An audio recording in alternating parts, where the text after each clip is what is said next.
Tonight's topics will be drainage, Cuban Revolution, manufacturing, finance, health and welfare, and housing.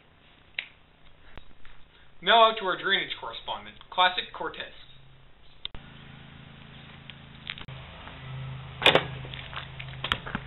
Drainage!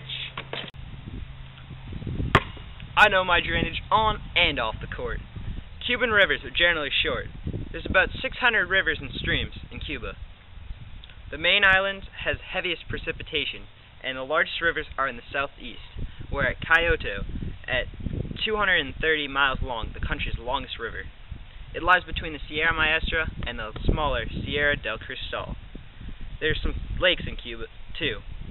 One of the most known lakes is the Leche Lagoon, or Milk Lagoon. Sea movements generate disturbances in the calcium carbonate deposits at the bottom of the lake, which produces a milky appearance of its waters. Aw, shucks! Wow, thanks Classic. I knew nothing about Cuban drainage, but I do know about health, welfare, and housing. Cuba has one of the most successful health programs in the developing world.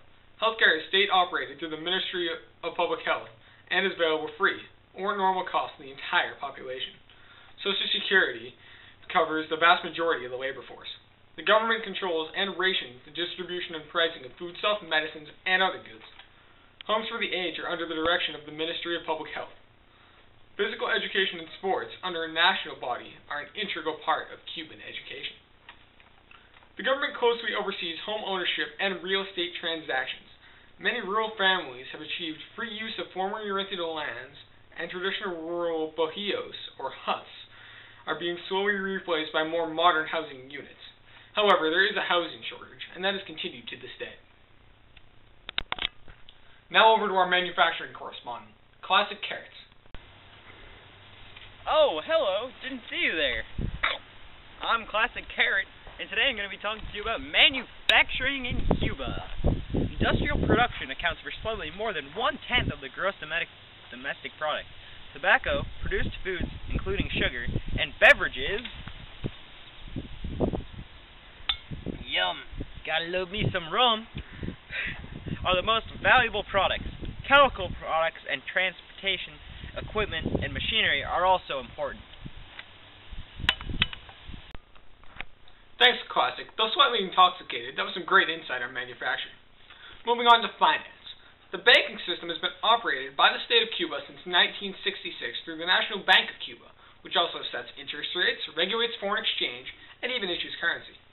There are no stock exchanges in Cuba. U.S. investment has been withheld in Cuba because it violates the Helms-Burton Law enacted by the U.S. Congress in 1966. Now over to Fuerte, who's going to tell us a little bit about the Cuban Revolution. Now I'm going to talk about the Cuban Revolution. In 1955, Castro and his friends went to Mexico to prepare for the overthrow of the Cuban government after he was released from prison. In 1956, Castro took a small yacht called the Granma with a few rebels on it, including Che Guevara and Castro's brother Raul. Both survived and retreated to the Sierra Maestra. In 1958, Cuba had a trade embargo with the United States, which meant they couldn't trade with them forever.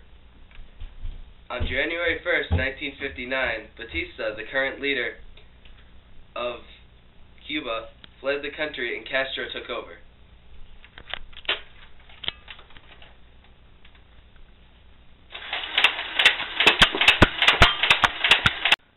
Thank you, Fuerte. It's looking like we're running out of time here. I would like to thank you all for watching our special on Cuba. Thank you very much.